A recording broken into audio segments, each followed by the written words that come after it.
Long ago, when the world was bright and full of stories, an evil wizard gained the power to touch the face of God.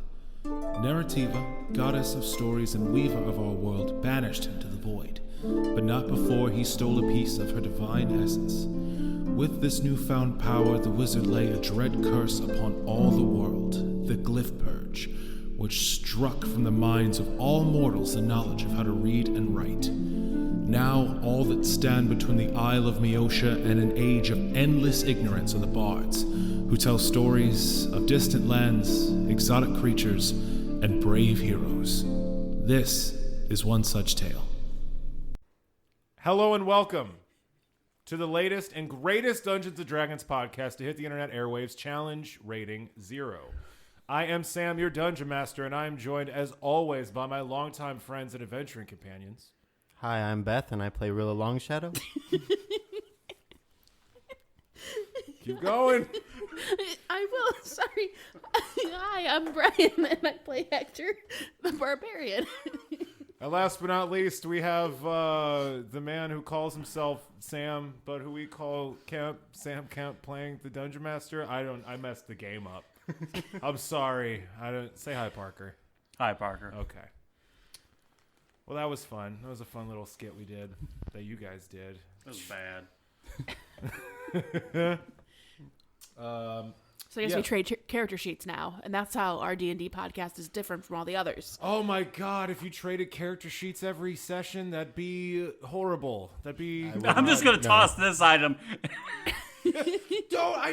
That's perfect for my build. All this gold going straight to drugs. Your character is now a prostitute for pack mules, and Hector decides to stay home. He can make his own stories. Oh god, just play Zurabak and make him nice to people. When last we left our heroes, you guys had just gotten into the soaring, snow-capped mountain range known as the Gate, Hector's home turf, an incredibly enormous and nearly impassable string of mountains stretching all the way from the east coast to the west coast of the island nation of Meotia. Completely cuts off the southern swamplands of the Briar Marsh from the rest of the island, and there is only one way through this mountain range: the Gate, the fortress known as Giant's Rest, where the Gatekeeper clan makes their home, serves as the sort of focal point, the base of operations for the Gatekeeper clan, who escorts folks through this mountain pass. You all, along with all of your pets, there's just one of these days I'm going to get over how many animals there are in this campaign. But After you kill Dog. Yeah, Book, whatever his name is. See, you do it too, right? You just want to call it Dog. So Hector, Rilla, and Zurabak, as well as Snake and Rutherford and Book and... Book is his slave name.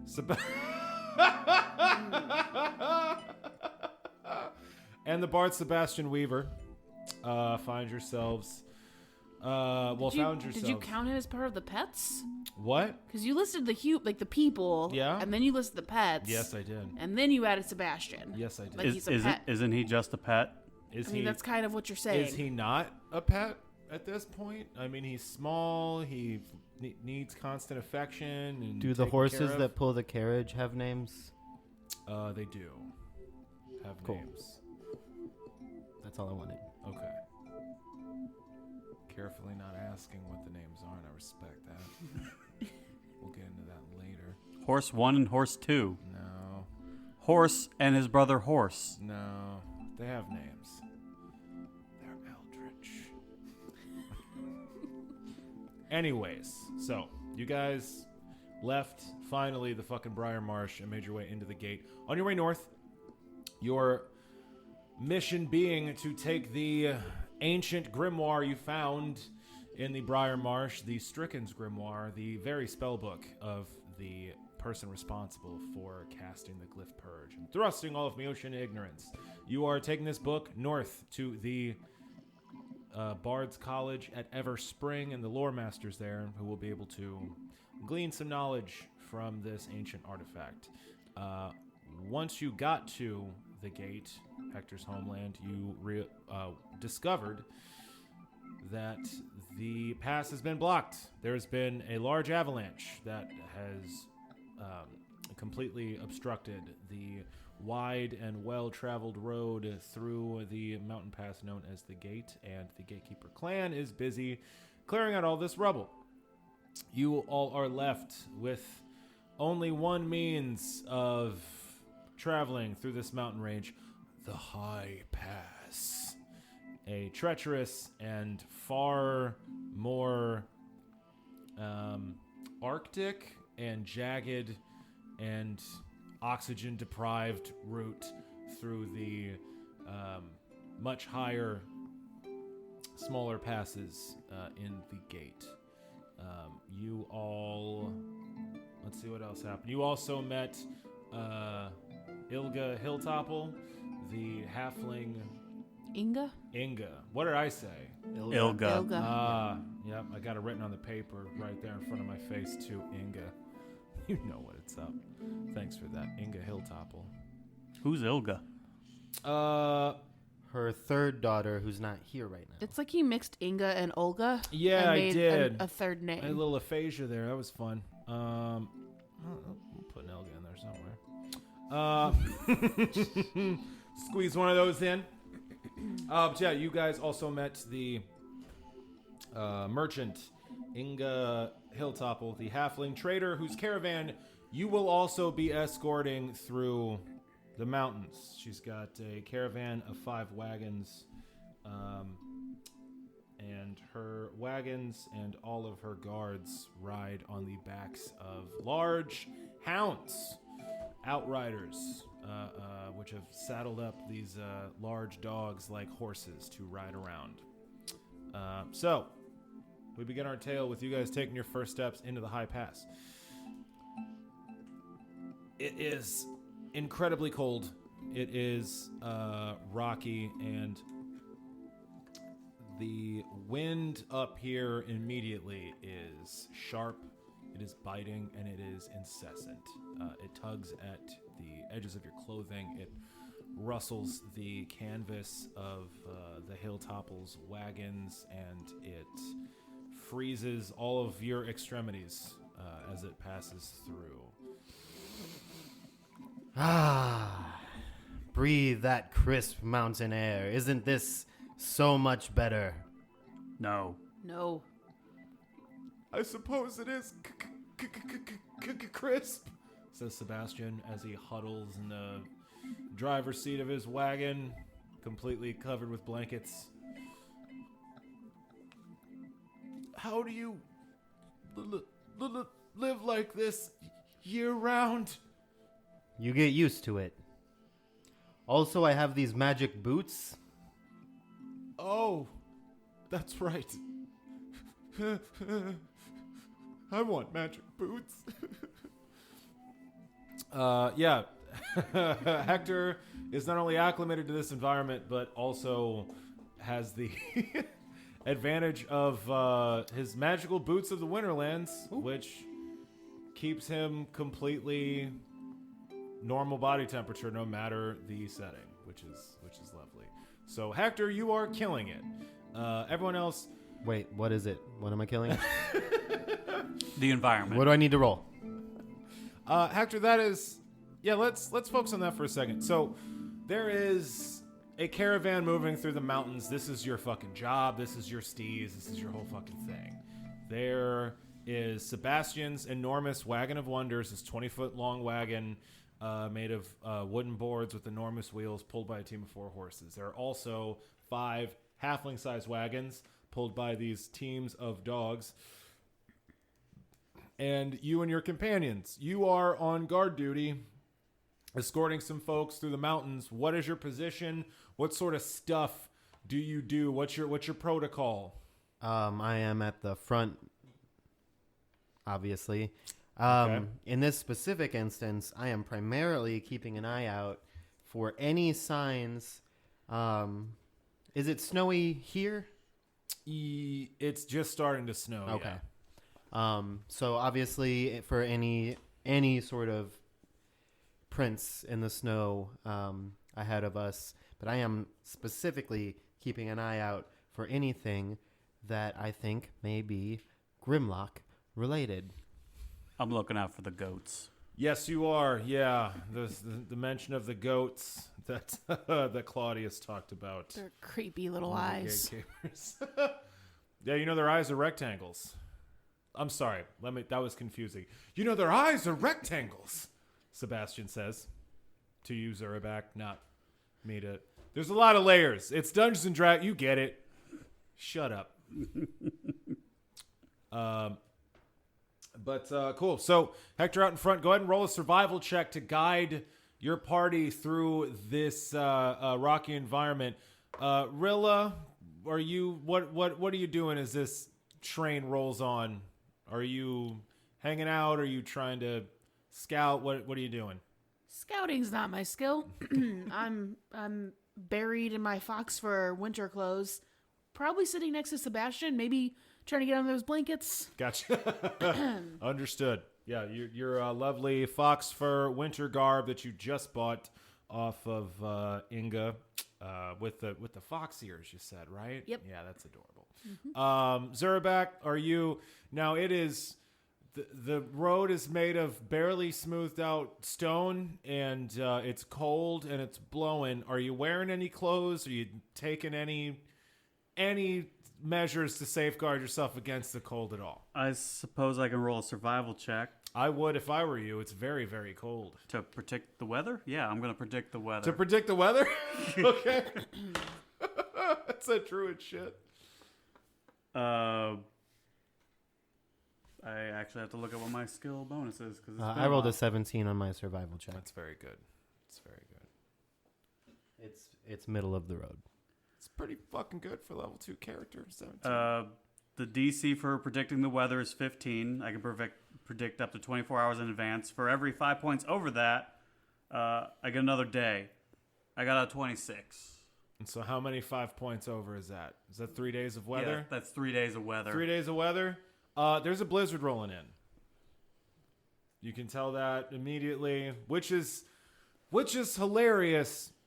This place is incredibly far removed from your native habitat, and you are not schooled in the ways of like mountains and blizzards, but your innate connection to the natural world, you're just able to read these signs, man. The way that some snowpack shifts on a high peak, the way that the air rips at you and seems to get colder by the second, the way that the clouds are moving across the sky, you can tell there is a big storm coming, and it's going to last a while. There's going to be a storm hitting tonight, and it's going to be bad, and it's going to last a while. I chuckle as I realize this and move closer to Sebastian. It's going to get very cold. Very cold? How cold? Since I'm right next to Sebastian. Lots of snow. Well, that's not the worst thing. Snow is beautiful. It's lovely. Several days. Several days of snow. Should we not go? Probably. And then I just sort of wander off and start looking for goats again. Sebastian shivers in his driver's seat, holding onto the reins. He's like, well, I'm sure Hector up there can see us through. This is his job, after all. Smash cut to Hector at the front of the line. Your whole party's looking at your back. The pressure's on you, man. Holy shit. You got a 17 on your survival check? Yes, I did. And Did I find any Grimlocks? Well, you wouldn't. That's not how that particular skill works. I but, understand, but can you also... remember that player's handbook? Actually? Or a player? Yeah, there we go. Got the player's Where are you handbook. keeping the Grimlocks? Same place the goats are. How did you know? I can only hope. He can only hope. So you got 17, so you can get along in the wild, moving up to 1/2 your overland speed while hunting and foraging, and you can provide food and water for one other person for every 2 points by which your check result exceeds 10. There's also the one that gives you the fortitude save bonuses. So that's 3 other people. keep from getting I can lost or feed avoid natural my people. hazards. Yes. So Would me and Book and Snake and Rutherford are good. Would this not be on the food. keep from getting lost or avoid natural hazards? That's a very good point. Yeah. Yeah, that'd probably be that. Which you get anyway.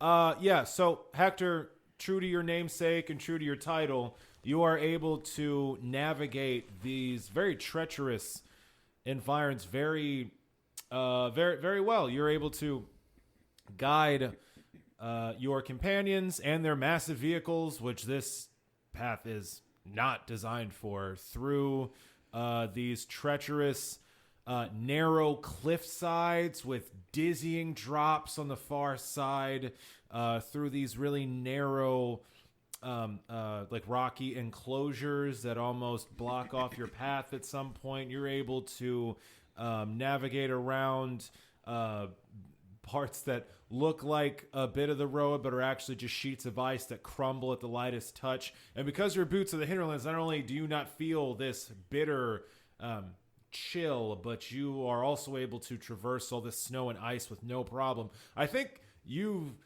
have never been able to navigate the high pass this easy in your entire life, because I don't think you've had magic boots that kept you from sinking into the snow before. You don't know me. I don't know you. I didn't, but Okay. so yeah. No, this feels good. Feels real good. Awesome. Yeah, so you guys make good time the first day. With Hector in the lead, guiding you guys through everything. Do I find any signs of the Grimlock? If you'd like to roll a search check to search for some Yeah. Grimlock tracks, yes, you could absolutely do that. Search, not grapple. No, it wouldn't be grapple. You're not. He's grappling with the reality that there's tracks. Are you trying to grapple the sight of tracks to you, to your eyes, from the ether? Because I would do better at grappling. I'm sure you would. Yeah, searching for stuff's hard, isn't it, you barbarian? Well, I rolled a natural 18, so that's 18. Well, shit, that's pretty good. You don't find any Grimlock sign. What you do find is some goat tracks. I do not disclose to the group that these are goat tracks. Okay, well, no one else said they were looking for tracks, so you're the only one that sees them. While you are out front, though, guiding everyone, it is worth noting that Inga's daughters, Helga and Olga, these two halfling women, one with black hair, one with red hair, both astride these very large, like, war hounds, using them as horses. They are trotting up on either side of you and sort of keeping pace. They don't say anything. They don't say a word to you the entire time, but they're just staring out at these mountains, keeping an eye open. And their dogs pay Book no mind at all. And every time Book kind of goes up to one of them, they sort of like turn their noses up a little bit, which is the thing. I was about to like them. So close. Yeah, but you get through your first day unscathed. You find some signs of goats. It looks like a shit ton of goats. There's like 20 goats, like a bunch of them out here fucking around somewhere. But that's all you see, some scat and some I tracks. just want to reiterate that I, the one that is leading this group and finding the tracks, do not tell anybody else, particularly and most especially Zurabak, that I have found tracks of goats. Okay. Okay. So super secret squirrel over there. Cool. So yeah, you guys make camp. You are actually able to find a small cave butting up against the side of this high pass. And you are not able to fit any of the wagons in there, but you're able to get, some of the mounts in there and their own, part of it. And you guys are able to cram yourselves in there. Inga and her crew start a fire. And Hey, Hector. Did Zerback mention the weather that's coming? It will be cold and snowy. No, he didn't tell me. He said there's a giant storm coming Oh. tonight. How are we going to do? Do we need to stay put? How are we gonna do? Do we need to stay put? That's a very good question. You roll another survival check. And I fill him in on what Zerback said about several days of storms. Gotcha. Because I'd hate to leave the small amount of stability the cave is offering. Sure. And then freeze to death. Right. I got a 21. Damn. All right. Okay. All right. So you guys find this cave. You make camp. Ilga and her tribe are all in one corner with all their dogs and shit. Taking the saddles off and brushing them. You guys are all in your own corner with your dog and cat and shit. We just drop Snake off by the fire, and I go out to the outside of the cave and just look for goats. You think you hear a strange sound on the breeze, but I can't make a bleeding. I'll put a bleeding sound in there. I can't make one. But you don't know what it is because you don't know what goats are. So Yeah. you hear a strange sound on the breeze. I squint at it. Like fucking Batman. You're outside in a fucking vest with no shoes on. I got snake boots now. You that's described right. those, or gator boots, one or right. the other. You bought armor. That's true. That's true. So Yeah, okay. they're probably not very well It's a insulated. thin layer of leather. Yeah. between you and we'll get to that. So Hector, that was a very good survival check. All right, here's what you know from all your time in these mountains. The High Pass is obviously the deadliest of the two passes through these mountains. It's an old service road between some of the higher outposts that used to be in these mountains. The giants had small fortresses, these little small keeps just dotted all throughout even the highest peaks of the mountain range, known as the Gates that you're currently in. And the High Pass is what remains of sort of a winding, crumbling access road between some of these fortresses. There are lots of places where a blizzard cutting off visibility and causing a whiteout could lead you all to falling off of a cliff without even realizing it until you're dead. However, you also know that even if you stay in this cave, that you will, best case scenario, get snowed in, just completely buried in this cave, and all of the shit that you can't fit in the cave, including like a lot of the mounts, all 4 of Sebastian's horses, and most of your gear will be completely lost to you, and you'll freeze to death in this cave. So They will. yes, that's a very good point. You'll just starve to death, or will you? Oh no. So Hector, you realize that you're fine. Fuck it. Just stay. You'll be great. Meat is meat. But yeah, considering the danger, it's best to just try to keep going. Like, pretty much. And so all of that happens in my mind over the course of 3 seconds after you ask me that question. Yeah. And then I say, no, we must press on. Okay. I'm going to have to trust you because I've never been up in a mountain before. I mean, if you want to freeze to death in this cave, feel free. No, don't want to do that. Then we must press on and find the Grimlocks. I mean, get across the path There we go. Yeah. after we find the Grimlocks. Maybe they'll just freeze to death too. Perhaps if some Grimlocks come across our path, naturally, we could engage them, says Inga from her camp. But I would prefer not to seek out deadly, eyeless beasts that savagely attack anyone that comes too close to them. But that's just, one woman's opinion. No, it would be much better for them to sneak up on us than for us to sneak up on them. Good points. How would a caravan sneak up on the Grimlocks? That is another very good question. We are rather conspicuous. They can't see. They wouldn't see us coming. But they can hear us and sense us. And didn't you say they're really good at sensing things? They can feel us.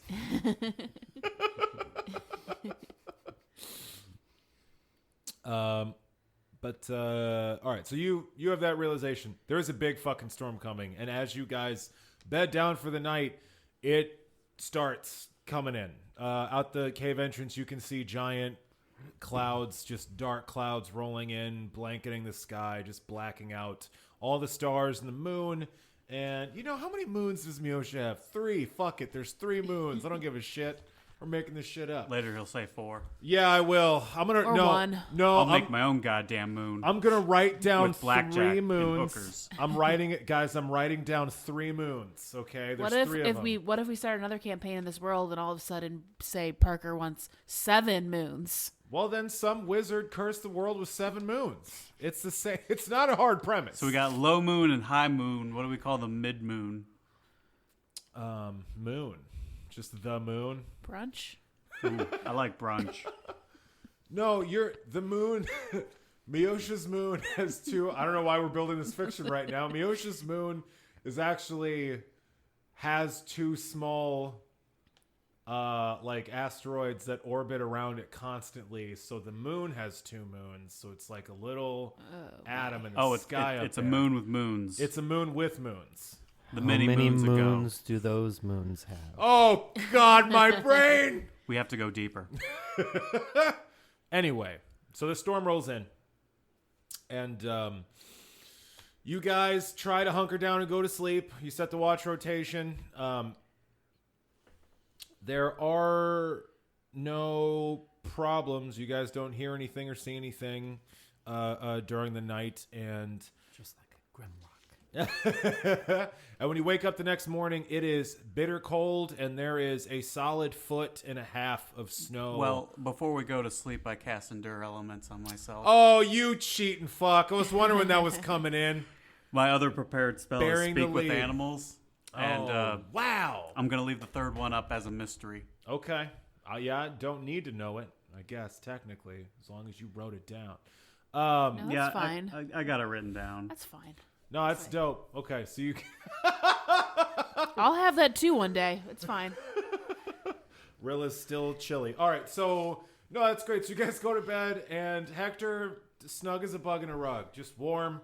Got these magic boots, totally fine. And Zurabak is also completely unaffected by the climate here, even though he's wearing very light clothing and doesn't seem to give a shit about all this cold. And Rilla and Sebastian are just shivering like chihuahuas, just shaking, completely freezing their ass off. The Hilltopple gang, they are all sleeping just in a pile of dogs. It's adorable and it looks very warm, but there's just a giant furry pile of dogs and halflings over there just sharing each other's warmth.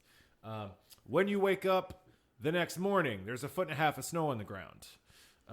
You have to spend some time digging out the wagons and making sure that the mounts are good to go.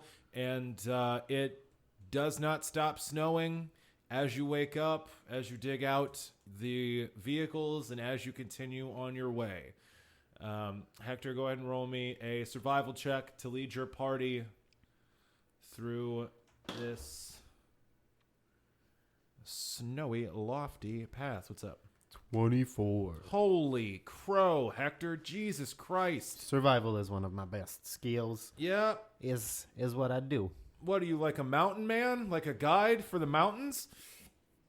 No, that's fucking killer. So, next day dawns, you guys dig out your stuff, and Hector, you're like amped. You're just like excited. You're pursuing the activities of this day with familiarity, with I would assume a lot of enthusiasm, and you just get out of bed, start shoveling snow, and you fucking make your way through. And even though there is a fucking blizzard, the wind's howling, and there's snow whipping at you from all directions, you're able to guide this caravan pretty solidly through even this high-packed snow. Your lifetime of traveling through the mountains is really come in handy here. marking off where sheer drops into oblivion are, making sure to stop and pause sometimes when the snow gets too thick and, clearly marking your path. Rilla and Zurabek, this is your second day in the mountains, and this path is steep. You guys are traveling very high up very quickly. I need the two of you to roll me fortitude saving throws because the air you're starting to realize is very thin up here. Versus poison? No, versus lack of air. Versus poison? No. No, there's no poison in this mountain's air. I got an 8. That's not 15, the best. 14. Nope. Fortitude saving throw. 17. Okay. Zurabak, you're fine. Your hardy nature is keeping you from the worst of it. Rilla, this very thin oxygen is starting to get to you. Not only are you shivering from cold, huddled in your fox furs, but also your breath is starting to get a little thin as the storm rages. You are fatigued. You currently have the fatigue condition, and we'll get into that. I'm still sitting pertinent. in the. No, absolutely. Yeah. No, you're fine. You're chilling. You're just trying to get through it. I feel you. Okay. It is towards late afternoon on the second day when you start to think about where you're going to try to find camp, Hector, that you do come across a strange sight. Goats. I fight it? Wait, what is it? That's the right question to ask. As you're walking along ahead of your party, you find a severed head in the middle of the path. It is very fresh, steaming still, actually. And there is snow falling on its open eyes as it stares up. It is a severed head of a goat, furry with 2 spiraled horns coming out of its head. Its tongue is lolling out of the side of its mouth. Do I see anything around it? Roll Blood in the snow? Roll a search check. Are you sure that wouldn't be a climb? That's very fun. Also, do you tell your friends, or are you just partying up there? I rolled a natural 1 on my search check. Boy, there's a head, and it's a goat, and it's hot. It's right there. That's it. What do you do?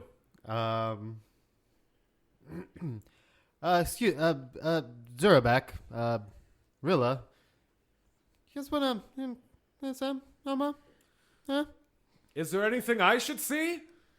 Anything I could help with? do you feel like throwing up right now? I'll stay in the wagon. Okay. All right. All right, so you two approach. Zurabak, have you just been walking this whole time? Yeah. Okay. Barefoot in the snow. He has Okay. boots. Get that lodged in there. I'm sorry. They're not great, but he's not barefoot anymore. Well, just because he's wearing armor doesn't mean he's wearing boots. But are you wearing We boots? specifically bought boots You described them having we boots. talked about them I did? in like, detail. yeah. 10 minutes ago. And also when he bought Leather them, boots. He's just wearing leather boots and they're thin. See episode 2? This one. whenever he bought his See armor, episode this one that we're recording You, right like- now, but like yeah. a few minutes That's ago. fine. I'm going to cut all this out. when anyway. he Yeah, bought yeah, armor, yeah. you specifically described that he now had shoes. Yeah, I just figured he would have said, fuck it. I've just always pictured you barefoot for this whole thing. That's fair. He's probably going to wear them until they're eroded enough to be barefoot again. I just assumed you owned boots, but you didn't necessarily wear boots. But forgive me, I digress. I also Yeah. have the stupid nature-y thing. Woodland stride. Woodland stride. Yeah. So you don't get slowed down by natural shit. Yeah. Cool. So yeah, Rilla and Zurabak, you guys join Hector up front, and you see the same thing he's looking at. There is a goat's head, the severed head of a goat. It is got black and gray fur, 2 horns, and it is staring with its weird pupils up at the blizzard that is slowly covering it with snow. Well, that's a head. What is it? It's a rare double-horned horse. This is what a goat is, Zurabak. Well, that's what the head of a goat is. Not the whole goat. They don't look like this normally. Oh, that poor thing. Yes. So, we have a severed head here. No sign of the body. I checked thoroughly. There are no signs of anything anywhere around it. You guys are free to check. Just I checked. want to say. Search check, I suppose. Yes. Searches. Somewhere in the 20s, because I rolled a 20 and I have bonuses. Nice. I got a 20. Oh my goodness gracious. We are all such good investigators. 21. So together. perceptive. So perceptive. Yeah, so Rilla and Zurabek, you guys look around and you see that this head is very fresh. There's like steam coming off it. There's still blood staining the snow underneath it, this big crimson stain. It's getting covered up by the blizzard, but you guys look around and you see bits of like pink in other spots along the path, and you, very little digging, there's other parts of goat. There's a leg, there's part of a rib cage. It looks like this goat had been completely torn apart and strewn along the path in front of you. So is this a common thing for Grimlocks to do? How many legs does it got? Do I know of Grimlocks ripping animals up? Well, Grimlocks are... Would that be see, a what kind of- knowledge nature or arcana? Or knowledge local? Because Hector lives in a mountain. Yeah. That's true. Yeah, that'd be some kind of knowledge if you want to like... I have You know knowledge that- you know- nature. Yeah. Would that be applicable? It's a monstrous humanoid, so I think nature'd be fine. Yeah, 14. That's Knowledge pretty good. nature.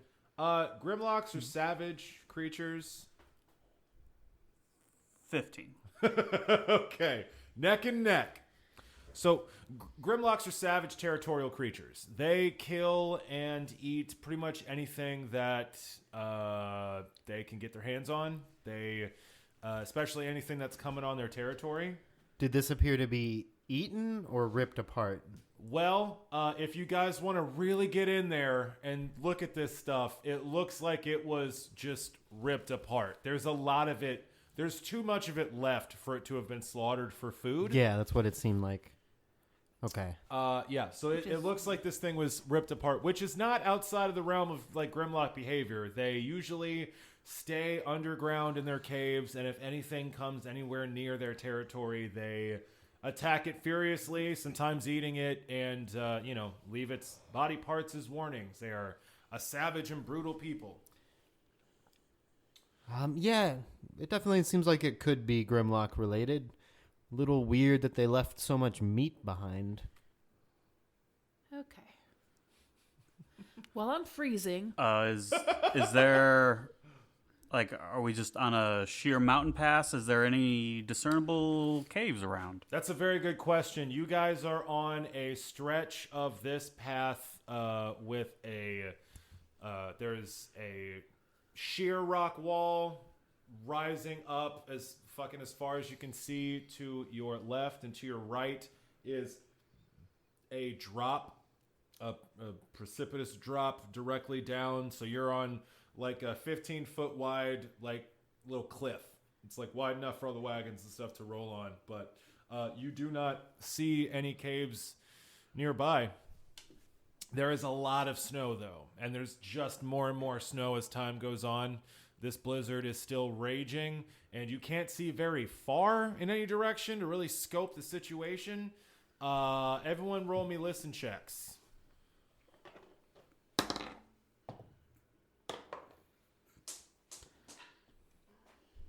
I got a 12. L for listen. There it is. Yes, L for listen. L for listen. L for listen. 23.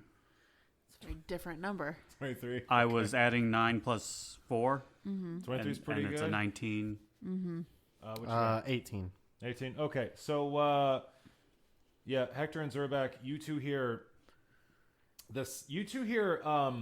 bleeding. And Hector, you know what this is because you've heard this before. You hear pained bleeding. You hear the screaming, painful cries of some goat that's just having a real bad time. There's that ominous bleeding again. Farther down the road. Do like Grimlocks make forward, bleeding noises? away from your caravan. Are Olga and Helga still kind of up near Your the ass. front. Yeah, they're like the I picture them like the twins from Breaking Bad. They're just standing there silently with no expression, just looking. Yeah, they're still up there. What's up? Can you girls report back to the rest of the caravan? There may be something up ahead. We'll have to go investigate, but everyone else should hang back for now. Helga, the one with the black hair, squints her eyes at you and then turns and goes back to the camp. And Olga, the one with the red hair, says, "We women shall go report to the caravan." And turns and rides back off. You fucked up. Yeah, I thought they were like 12. We women, I say as I start to walk off. Excellent. Excellent. Love it. I thought they were like 12. They're adult women. Are they not women?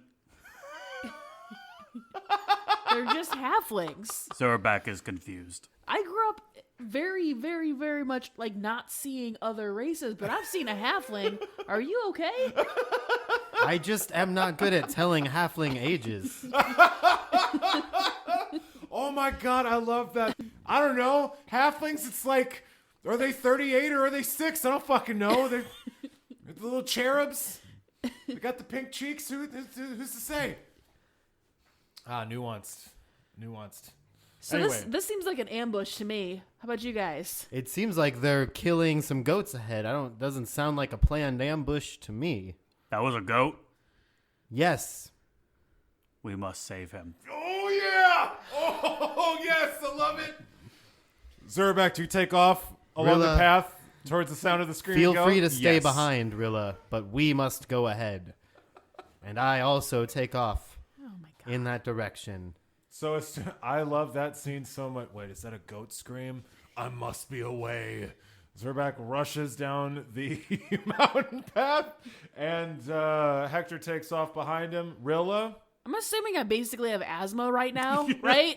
Yeah, so you are I'm just fatigued. like gasping and frozen. Yeah, so now that we're in a dangerous spot, here's what the fatigue condition does. You have -2 to strength and dex. You can't run or charge. That's what's up right now. The air is so thin, it is taxing on your lungs. You feel like you can't get a full breath. And I'm a sorcerer, so I'm not strong to begin with. That's true, but you're a sorceress. You have magic. That doesn't help with combat. Well, you know, you live and you learn. I don't know what that has to do with anything. Well, you don't learn if you're dead. Yeah. I mean, you got a bow. It's fine. Anyway, but yeah, Rilla, do you go after the boys? I'm sorry, the men. I think I'm good, you're actually. good? I'm fine being called a boy. That's Yeah, I think I don't. Rilla, I let me don't tell you do something. that. That's totally chill. Yeah. That's absolutely fine. Rilla Longshadow, gonna sit this one out. Do you go back to the caravan and just chill in the I go back wagon? to the caravan, I get my bow out, but I'm just not up for a close-up bit of combat here. I feel you. No, that's dope. You go back. You go back to the caravan to Sebastian Weaver's Wagon of Wonders, and you grab your bow from under the fucking buckboard up there. And Sebastian says, "Oh dear, is this going to get bad? It's already pretty bad. Is it going to get worse?" We might have found some Grimlocks. There's a ripped apart goat up ahead, and we could hear screechings of more goats, and the boys decided it'd be great to just charge on in there. But I'm having problems with the cold and the air, and I'm just gonna stay here, and if we get attacked, I'll help fight that off. No, of course. I could think of no better bodyguard than Rilla Longshadow, sorceress from Greenleaf. Let's have you here by me. That's yes, precisely. Yes, that's good.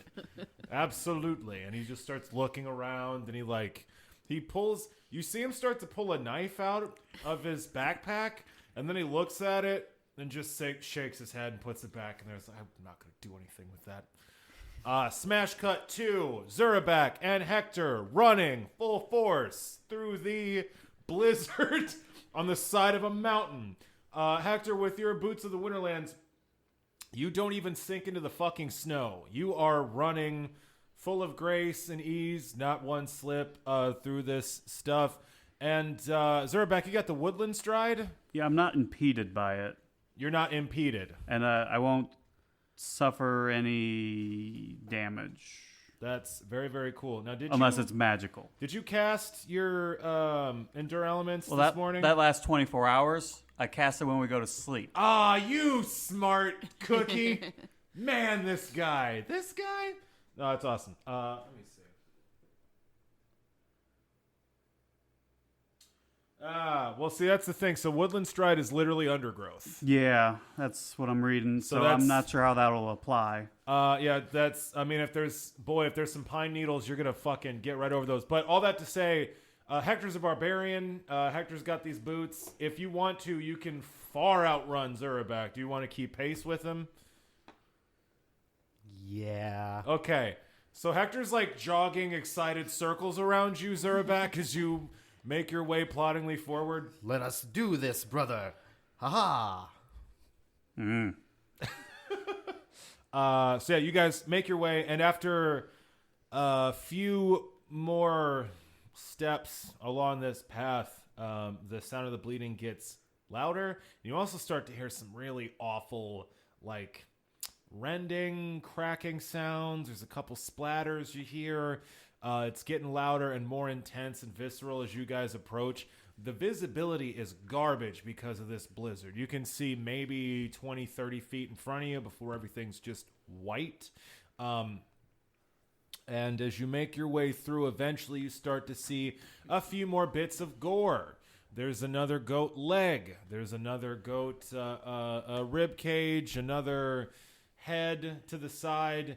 And eventually you get to just this enormous pile of goat parts. It is disgusting. It's this massive wet mound of just goat pieces that have been piled up with a head on top of it and strange like protrusions, like a leg sticking straight out here, a rib sticking straight out there. It's this horrible just mound of gore that seems to be fashioned into some sort of shape.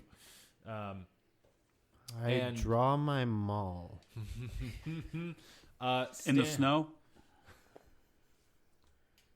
Standing around it. Oh, does he draw a picture of his maul in the snow? Is that your fun joke? That was the joke, yes. Awesome. Love it. Do you, with your pee, draw your maul in the snow? Anyway. Can we? Standing next to this giant pile of gore, you see a Grimlock. You see a humanoid figure, about 5.5 feet tall, with heavily muscled, with this green mottled skin covered in warts. It's got a wide, flat nose, these razor sharp teeth like needles sticking out of his mouth, two vaguely pointed ears, and instead of eyes, just a layer of skin where eyes should be. This thing is hunched over and seems to be affixing more goat parts to this mound. It seems to be carefully feeling around with its hand and just jamming goat parts in every once in a while. You can't really tell what the fuck it's doing, but as you guys get close, as soon as you stumble into like about 30 feet, 20 feet away from it where you can see it, it raises its head and sniffs the air. I fart. Its nose wrinkles for an instant before the blizzard blows away all of your nasty methane emissions, you dirty boy. But it sniffs the air mightily, and its head snaps in your direction. Its eyeless face turning directly towards you too, and its nostrils flaring, and it slowly opens its mouth. I charge at it. Okay, let's roll initiative.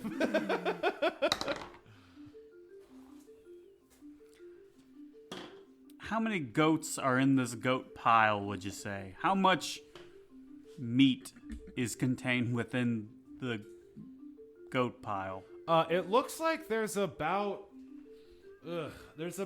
like 5 to 7, you'd say, maybe goats, and it's the weirdest thing. So this looks almost like, in just the flash that you see it, and the way this thing was acting around it, it looks almost like some sort of ritual or shrine or something. I mean, this creature has no eyeballs, it has no aesthetic sense, but it is piling up parts of dead goat into something of a mound that it's trying to build by feel. It's very, very weird. But yeah, there's like 7 or so goat parts.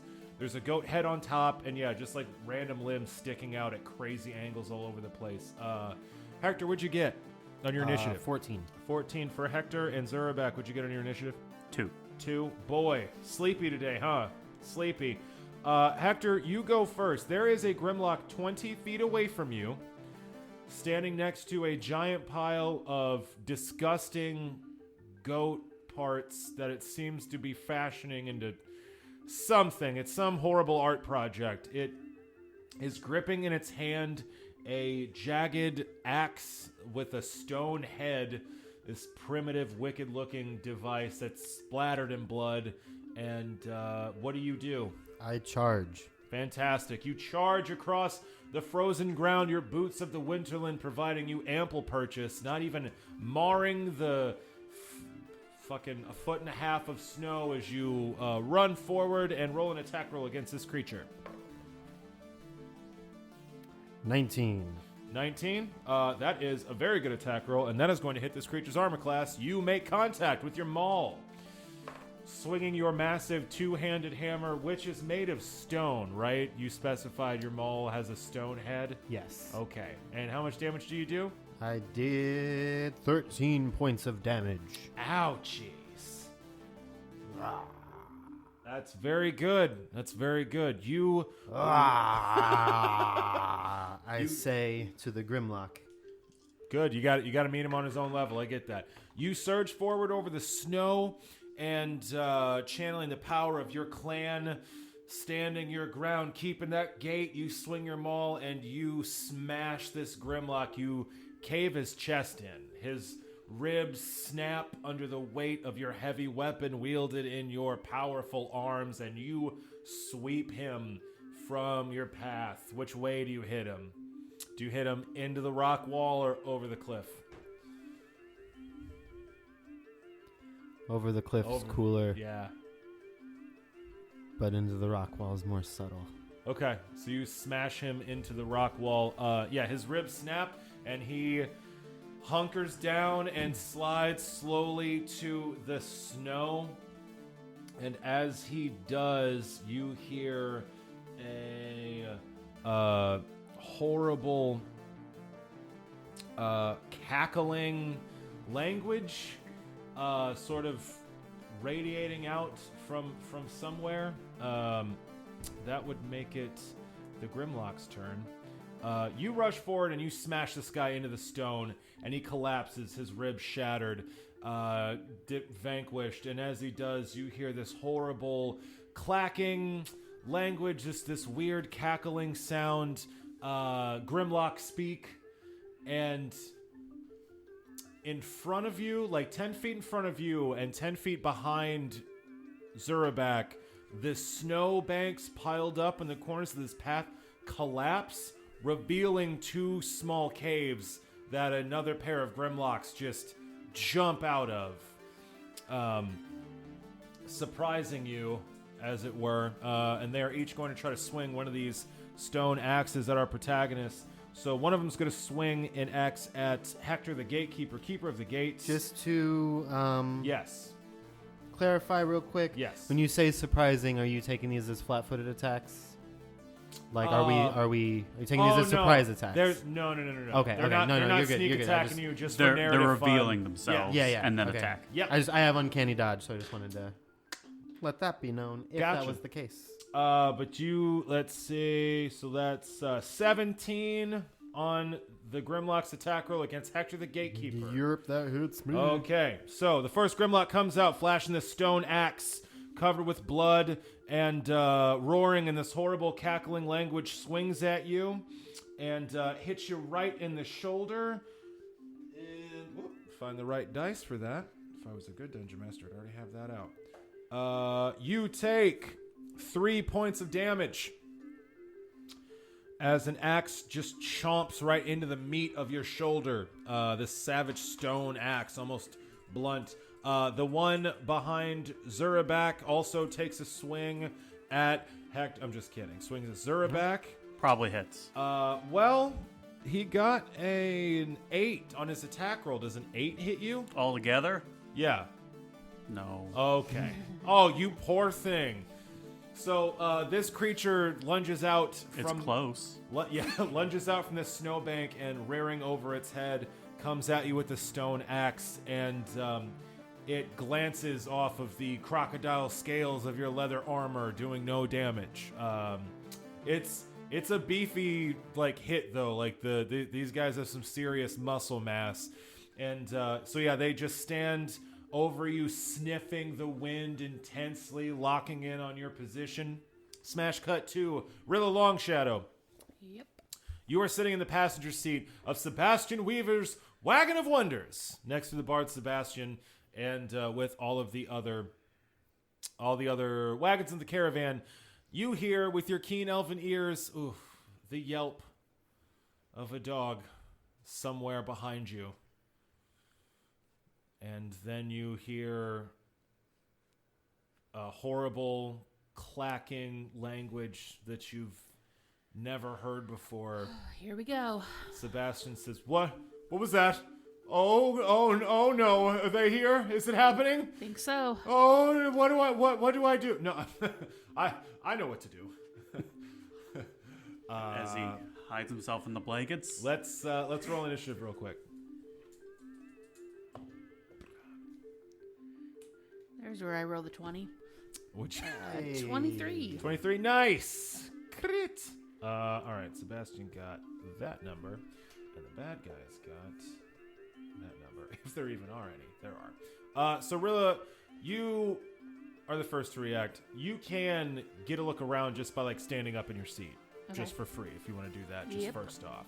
So you're the first to react to all this going on. You pop up, which is adorable. Your little fox ears just popping up over the top of the wagon, and you see that there is a Grimlock that has appeared as if from nowhere, and has just taken a swing at one of Inga's daughters, Olga, the red-haired daughter. This Grimlock has just popped out and taken a swing at her mount. So her dog, her noble steed, is now staggering and bleeding in the snow.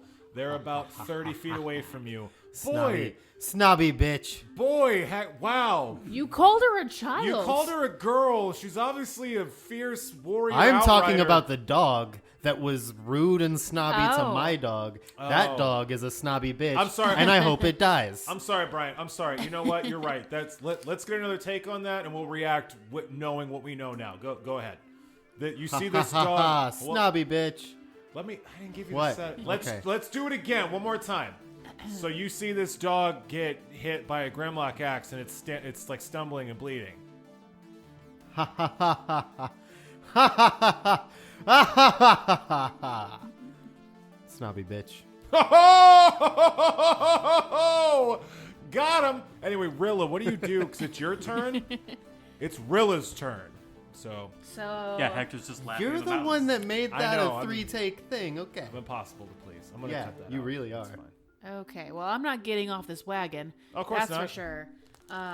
So do I have enough, is there anything between me that I need to worry about for shooting an arrow at this Oh thing? no! You got a clear line of sight. You are. But I'm fatigued, so I'm not going to do as well. Well, you get -1 to your attack roll because your dex is lower. Yes, Okay. but that's it. All right. Then I attack it with my bow. Fantastic. Real long shadow pops a shot off from this Nope. wagon. What'd you get? Well, I rolled a 5, so Altogether? that would be a 8 Okay. altogether. Unfortunately, that is not quite enough to make it. So, Rilla, you fire off an arrow, which lances through the air and just barely misses this Grimlock. It's funny because these things... Oh, this is the first time you've seen a Grimlock. You see a horrible humanoid creature with gray mottled skin, warts and boils all over. It's got these razor-sharp needle teeth, no eyes, just flesh growing over its skull where its eyes should be. And it keeps sniffing the air and turning its head in the direction, like led by its nose, like some sort of hound. Disgusting. Yeah, it's super gross. It's clad in like nothing but a loincloth, and it's got pretty sizable muscles in the stone axe. You fire off an arrow, this blizzard is raging, the wind just takes it. So you're unable to make contact. You're also unable to get its notice, so that's good. It is Sebastian's turn next. And what he is going to do is he starts like pawing through his backpack, just again like shoulders deep, both arms just like rifling through all the shit in there, and he keeps pulling things out and then putting them back in, like he can't decide what he's gonna do. He's like, no, I've got it, the perfect thing, and he pulls out his harp and he starts playing a song. Hey, they might just come for us because they can hear you. Well, everyone will hear us. I'm a bard. I play music. I can inspire our entire party to courage and increase their battle prowess. This will be great. Or the horses will get killed. Sure, whatever. The horses will fight better too. Everyone wins. It's great. Should I not? It's not the best idea. Okay. Well, I won't then. And he visibly deflates. Okay. It's a Grimlock's turn. The Grimlock is going to keep trying to kill that fucking dog. So Olga is super pissed, and she is super not happy that her dog is getting attacked. This Grimlock's going to try to take another swing at this poor hound. Misses completely, which is nice for them. The Grimlock swings down, and Olga pulls out a fucking saber, like a cavalry saber, and slashes away this attack on her mount. And then it's her turn, and she parries and thrusts and gets a little nick in on this Grimlock. So they're going toe to toe. Her dog is doing the best it can to sort of limp around this Grimlock while she's slashing at it with her saber. And that, Rilla, is when you start to hear the rumbling. Hey there, listeners. It's Sam, your Dungeon Master, with a small editorial note. So this particular fight with these Grimlocks in the mountain pass of the gate was dynamic and took a little bit longer than we'd expected. So long, in fact, that we're actually going to split this encounter into 2 separate episodes. That's why there's sort of a sharp end on this one. We're going to pick this fight back up in the next episode, kind of jumping straight back into it. We'll try to do our little intro in the beginning, but I just wanted to let you all know what to expect. Thank you very much for listening. Keep your ears peeled for the next episode, and we will see you then. And now I take you to As the Dice Turns.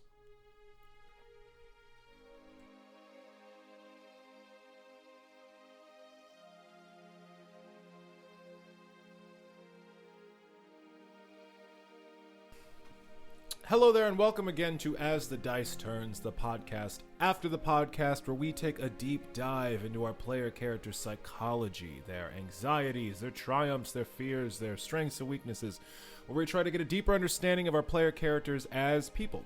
In this segment, as you already know, we ask each of our player characters a question and try to gain an answer from them, some kernel of truth that'll offer a window into their true selves. Today, the question before our heroes is, what is your favorite scent? What aroma, what fragrance is undeniable to you? What scent triggers you, whether memory-wise or appetizing? What scent is your favorite? So, we have Hector, Rilla, and Zurabak back in the studio. I am very relieved. I think someone broke in here last time, which all of my dials are in the wrong place. There's small footprints everywhere. Something's definitely Sharon, something's off, right? Yeah. Sharon's nodding. Something's off. Anyway, thank you all for coming back to the studio. I very much appreciate it. Zurabak, this time we'll start with you. What did you bring into my studio this time? There's already eels and toads and bog water. What is that?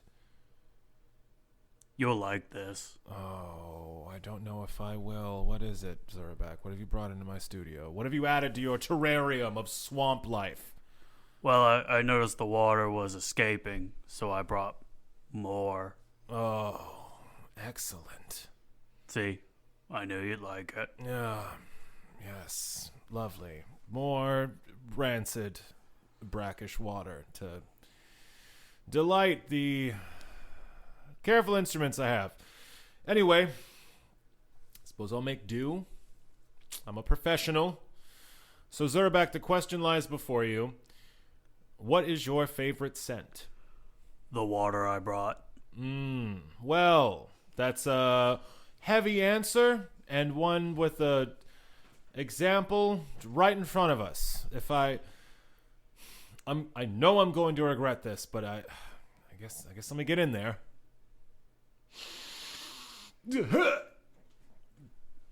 Okay.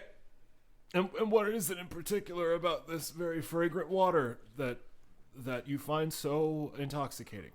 Well, before I picked it up out of the swamp, it had been sitting there for probably years. Right. Things died. Right. Things went to the Yes, swamp in it. Yes, they went to the swamp in it. Of course they did. And now it's in my studio. Sharon, don't touch it. Sharon, don't. It's dirty, Sharon. Very. All right, so the reek of your homeland is this. What about this is so attractive? Is it nostalgia? Is it just the place you came from? Does it make you feel comfortable or at home? It's just a great smell. Okay, asked and answered. That is your brand, as it were. Understood. So Zurabak's favorite scent is the rancid swamp water from the desolate locale from which he was raised. Not very surprising there. Zurabak, I appreciate your candor, and if you could keep those eels away from my mixing board, I would very much appreciate it. Actually, the electricity those things make. We'll get to that next time. Next, let's go to Rilla. Rilla Longshadow, thank you very much for joining us here at the studio. We always appreciate your time. Oh, it's my pleasure. Yeah, you'll want to step over those eels. Yeah, I think I might need to invest in a pair of rain boots or something. Yes, I've started cuffing my pants and just very dramatically to not get wet. It's very unfortunate. So, Rilla, the question stands before you. What is your favorite scent? Oh, that's a tough one.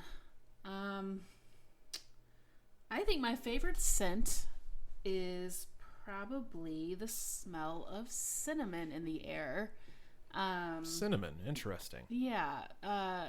My village always celebrated the solstices by baking this very special dessert. It was a cinnamon spiced cake with a little bit of raisins mixed in. Oh, that does sound delicious. Yeah, they only made it for the solstice, and you could smell it days before the actual celebration. They would begin baking them because we would need so many.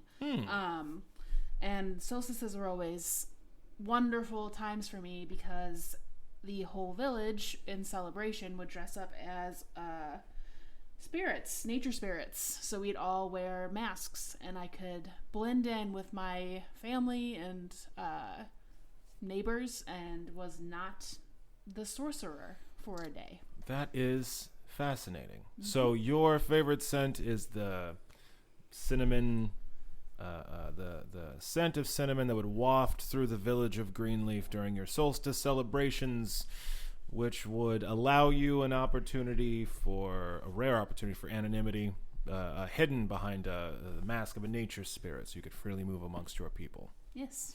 That does sound like quite a lovely celebration. If I may ask, what sort of masks would you wear? Was there any particular creatures that you enjoyed portraying, or? I don't know that I ever had like specifics. I kind of went all over. It was important to me to be different every year, Absolutely. so that no one could pick me out, as it were. That makes a lot of sense. Well, that is a lovely answer and a lovely memory.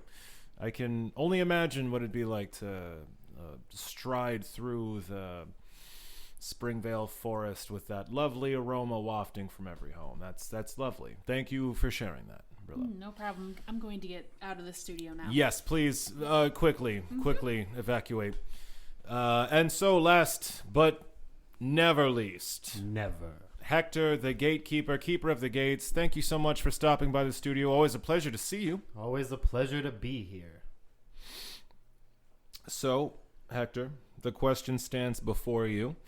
What is Hector the gatekeeper's favorite scent? Well, first of all, speaking of scents, may I say that these scented candles that Sharon's been bringing in the room, they almost match the smell. It's not quite, like, it's still mostly bog water. Yes. It's almost entirely bog water, but every once in a while, just that hint of cinnamon apple. It's lovely. Yeah, Sharon's doing the best she can with the tools available to her, and yes, now it smells like rot and death and apples, which is Sharon, the candles are getting a thumbs up from Sharon. They like the candles. Okay, that's she says thanks. So, we certainly appreciate that. Now back to you, Hector the gatekeeper. What is your favorite scent besides the lovely, intoxicating combination we have in here of bog water and apple candles? Well, if I may, wax poetic for a time on what it means to be a man.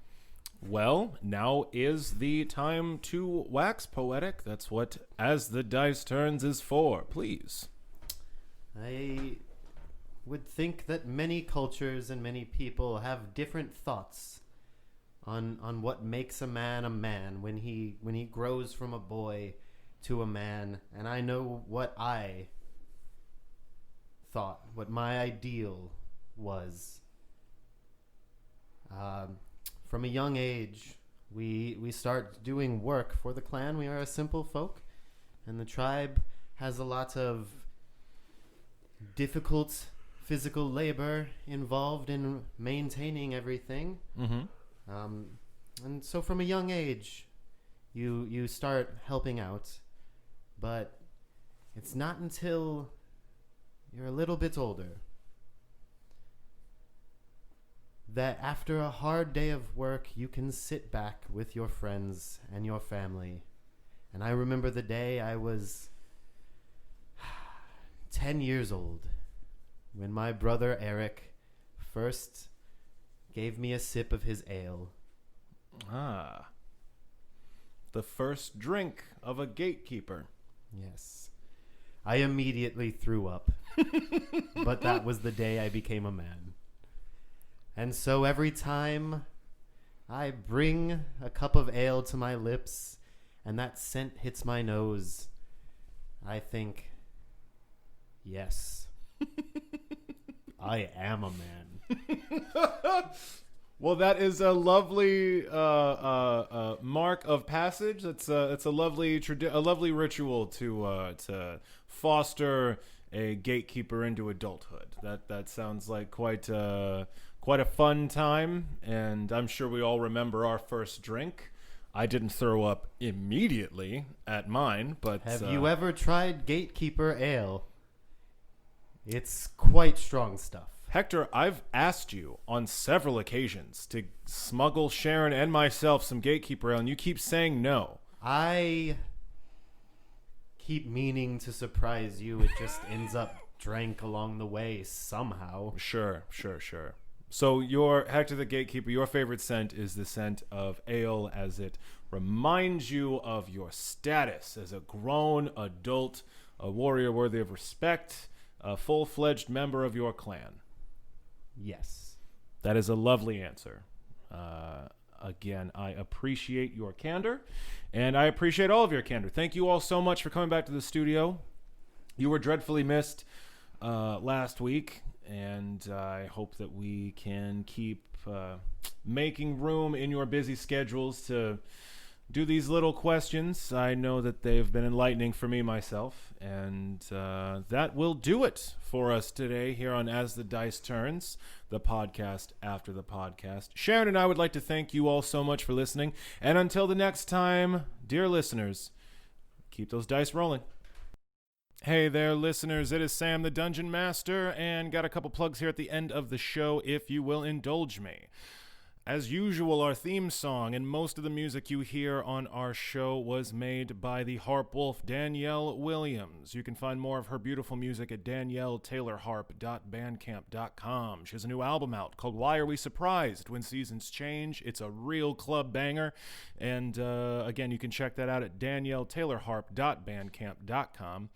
We would like to give a shout out to the Blinders Off podcast. You can find them wherever you find podcasts, on their website, blindersoff.show. They're a lovely local podcast that runs runs intro to podcasting classes where you can learn to make a podcast for yourself. I attended one of these, and I learned how to make this show from attending those classes. If you buy tickets for their events on Eventbrite, you can save $10 off your ticket with the promo code CAST. That is C-A-S-T. Again, if you go to blindersoff.show or go to the Blinders Off Facebook page, you can get $10 off your ticket to one of their intro to podcasting classes with the promo code CAST, C-A-S-T. If you'd like to contact us here at the show, we would certainly love to hear from you. You can find us on Twitter at challenge_ZER, the letter O.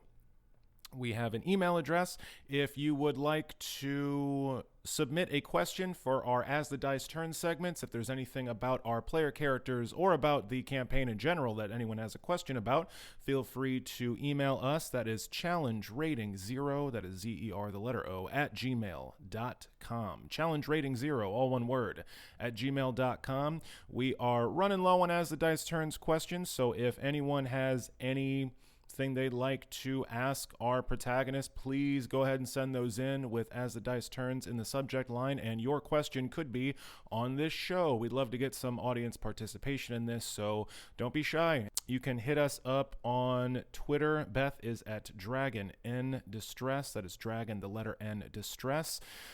Brian is at Dalabrack, D-A-L-A-B-R-A-C-K, and I am at Horace Kemp 3, H-O-R-U-S-K-E-M-P, the number 3. Again, thank you so much for listening to the show. If you are enjoying listening to our lovely little podcast here, we'd certainly appreciate it if you would like it, share it, subscribe so you can get notifications when the next episode comes out. If you'd want to leave a review for us on iTunes, we'd certainly appreciate that as well. We do not exactly have a marketing budget, so word of mouth is how we're spreading news of this. Thank you all so much for tuning in, and we will see you next time. Bye.